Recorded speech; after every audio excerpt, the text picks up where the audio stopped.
One day, a professor walked into her classroom with a glass of water. The students expected the usual question: is this glass half full or half empty? But she surprised them. Holding the glass up high, she asked, "How heavy is this glass of water?" The students started shouting out answers, ranging from a few ounces to a couple of pounds. The professor smiled and shook her head. "The actual weight doesn't matter. What matters is how long I hold it.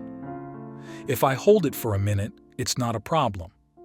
If I hold it for an hour, my arm will start to ache.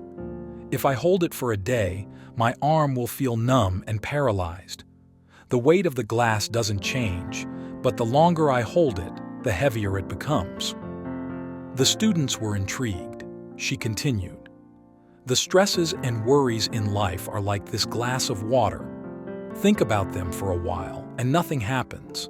Think about them a bit longer, and they begin to hurt. Think about them all day long, and you will feel paralyzed, incapable of doing anything." The professor paused, letting the lesson sink in. It's important to remember to put the glass down.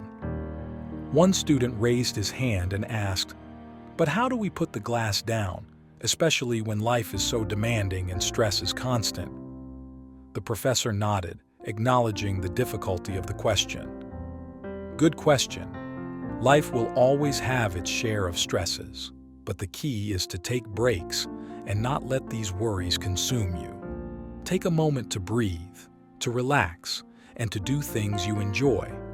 Talk to friends, engage in hobbies, and practice mindfulness or meditation.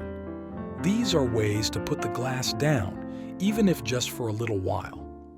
Another student asked, "But what if the worries are really big and important, like financial problems or health issues? How do we deal with those?" The professor replied, "Some worries are indeed significant and can't be simply put down.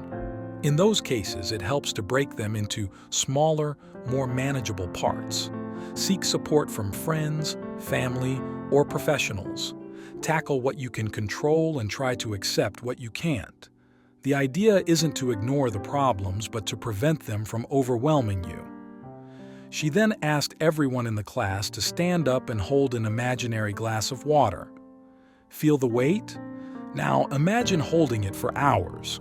Your arm starts to ache, right? Now put it down. Everyone pretended to put down the glass, and the professor said, "Feels better, doesn't it?" This simple act can remind you to not let stress and worries dominate your life. Take it one step at a time and remember to take care of your well-being.